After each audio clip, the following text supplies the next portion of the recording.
Jobs are like gold these days. Even if you have great qualifications, they're often very hard to find. But two distinctly unqualified people recently landed well-paid, important state jobs. Many people who are qualified would have loved a shot at these positions, but nobody else got a chance. News 13 investigative reporter Larry Barker has uncovered the secret story of how these hirings were rigged.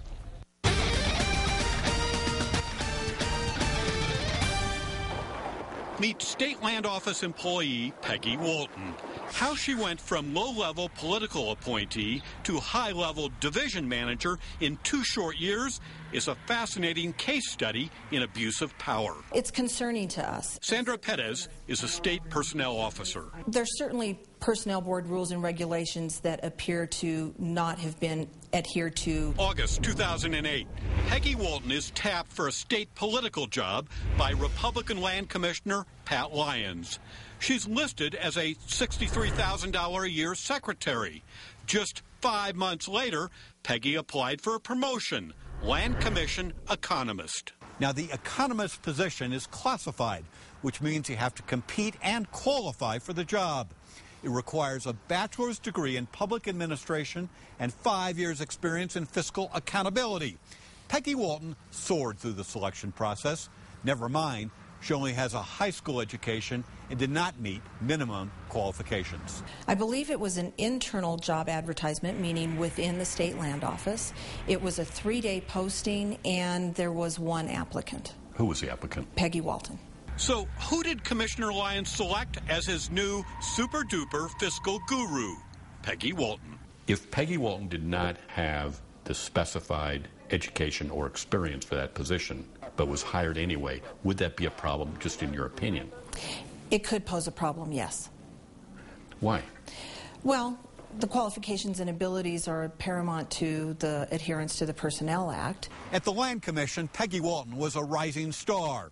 In August, new responsibilities and a nice $5,000 a year raise. One problem, Peggy was unqualified for her new role as the Land Commission's leasing manager. The job requires what?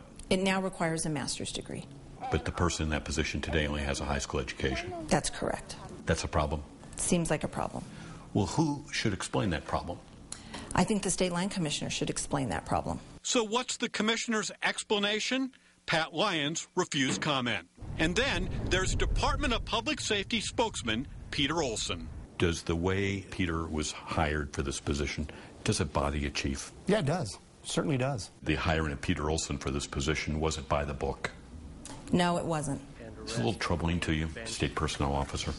It has been troubling, yes. You've probably seen Peter on TV. He is a Governor Richardson political appointee.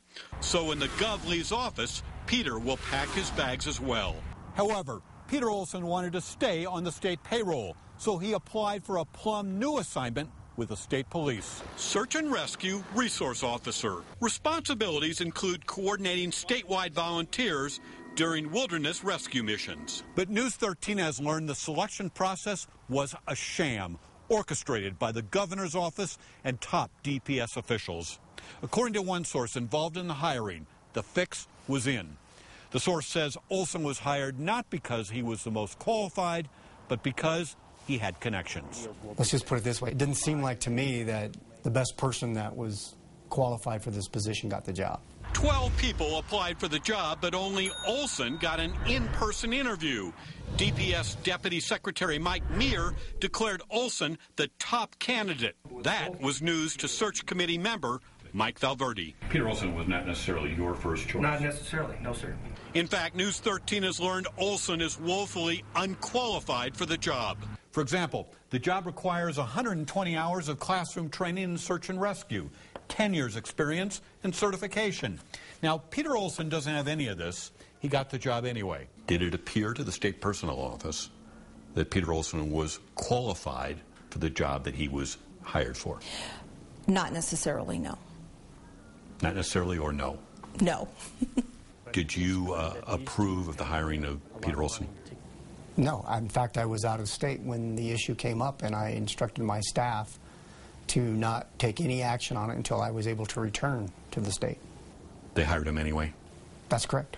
DPS sweetened the deal with a fat paycheck as well, $64,000 a year, even though the last guy got about $20,000 less. Now, that kind of money must be justified by DPS and approved by the State Personnel Office. However, the DPS HR manager refused to sign off on the deal. What is your understanding as to the reason that your HR manager did not sign that form? She could not agree with the salary that was being offered for this position. The salary request went to state personnel without justification. Was that just a mistake? They overlooked it? I don't think so. It's pretty obvious on the form it needs to be filled out. And is that optional to fill it out for the agency? No. Despite the omission, Personnel Director Sandra Perez approved the salary anyway, following a conversation with DPS Secretary John Denko. That position was not properly justified according to the State Personnel Act, yes? Yes. You approved it anyway? I did. Why? Secretary Denko can be very persuasive. He believed he was the best qualified candidate and that he would be the best service to that agency.